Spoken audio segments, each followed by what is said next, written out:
Hi everybody, it's Susan from Sunrise Quilt Studio, and this week I just want to catch you up on what I've been doing.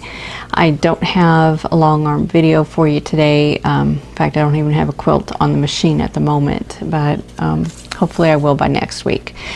It's been another hectic couple of weeks, and just hasn't been a whole lot of time for quilting, but I have gotten a few things done, so I wanted to show you what I have completed.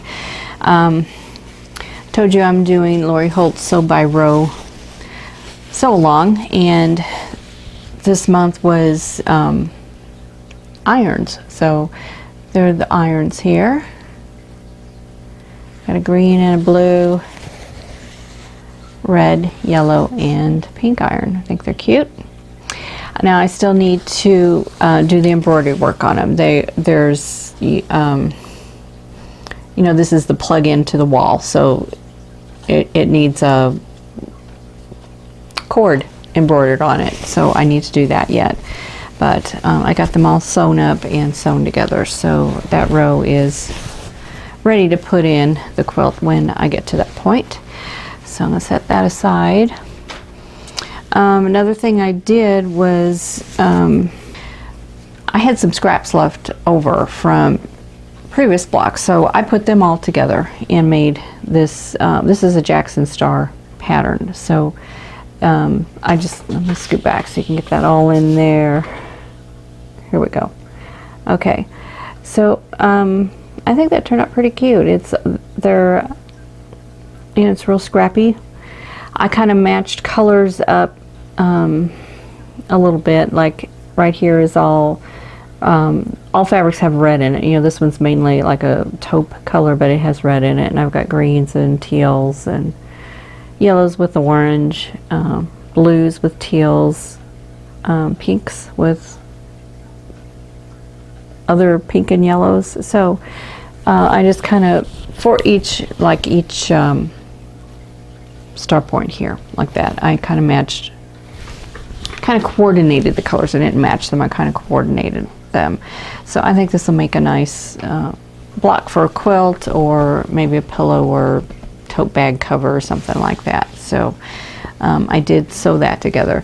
And if you've tried the Jackson Star block, you know this one takes a lot of time. So actually this was, you know, kind of time intensive, but it was fun. So I really enjoyed that. Also, I went to my local quilt shop and bought some more fabric. These fabrics here are in this block. These are all flea market from Lori Holt, and most of the fabrics in the vintage blocks that I'm doing are from that line, and I'm running kind of low on them. So I could have ordered some more online, but I thought I'd check with my local quilt shop, and they do have them in. And one of the viewers is also local here, and she messaged me and told me, or she wrote a comment in one of the videos and told me that they had some in. So I went there and purchased some. So I want to show you what I've got. And I bought 5 different fabrics, and this will kind of just help round out what I do have left, and then I can keep making these vintage blocks. And I do have a couple ideas for more quilts for these, so I wanted to keep making the blocks to kind of finish that project. So anyway, I bought this green, and let's see, this is her basic line, and this is called Circle Green, so you can see that. And then this one is also a basic, and it's called Stitched Flowers. This one is, this is also B Basics, and this one is called Polka Dot Coral. And I think these are all probably B Basics. This one, I'm looking on the selvage, there's no selvage on this, so this is called Tiny Daisy Cottage, and the cottage is the color, that teal color.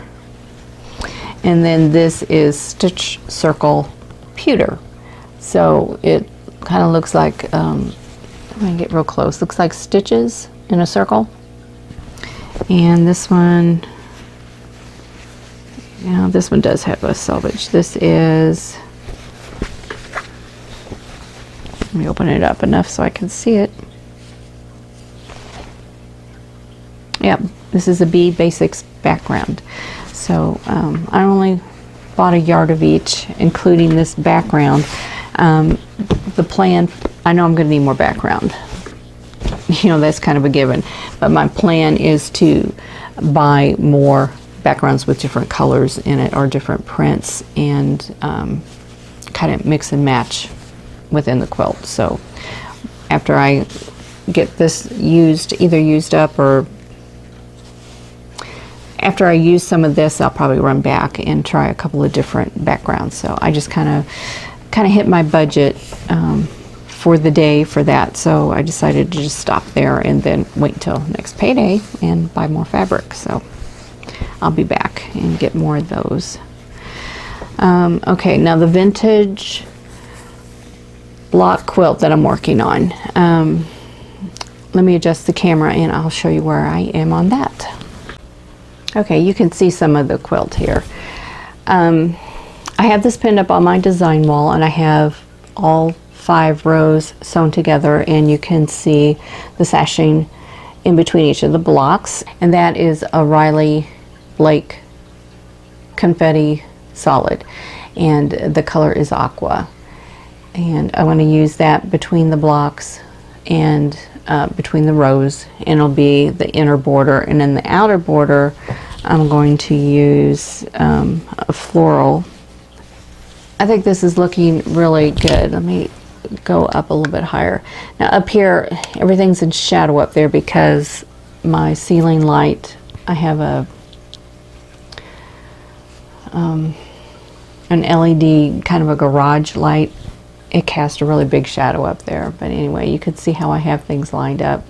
Now, most of the fabrics in this quilt are from the flea market line, but this block does not have any in there. Those, the blue and the polka dot, are all from my stash, and I really don't even remember who the designer was for that. But the colors, you know, they're all 30s reproduction type fabrics, so the colors kind of all blend in together, so I think it goes fine with that.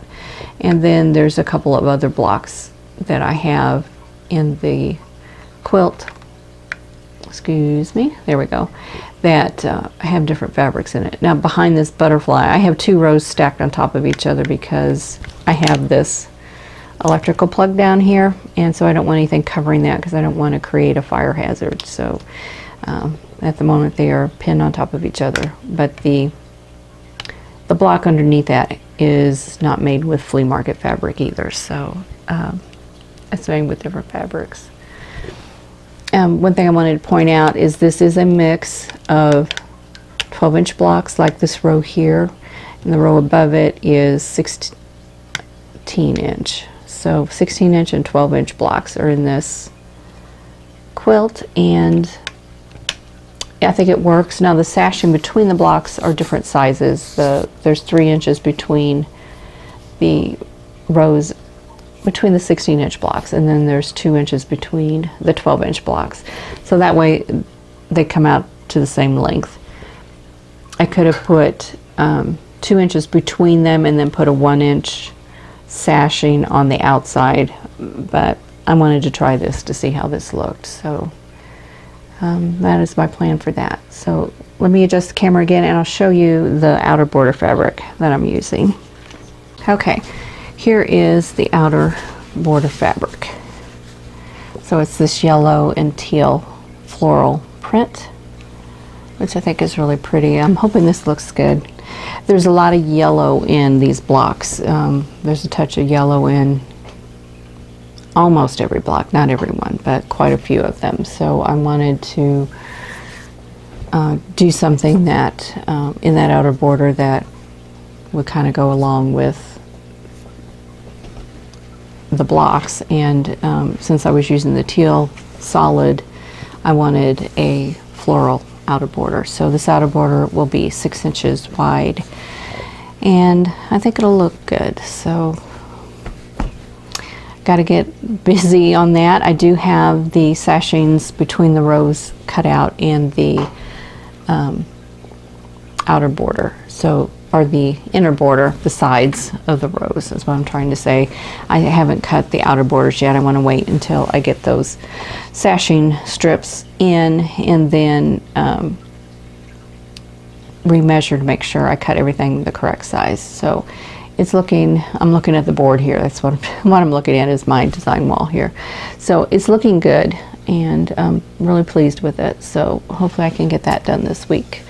Another thing I've been doing is doing a lot of research on additional blocks to make for the vintage series. So I have those, I have I think 5 or 6 of them drafted out. I have the patterns written for three of them. Yeah, for 3 of them. So that all takes time, finding the blocks at this point,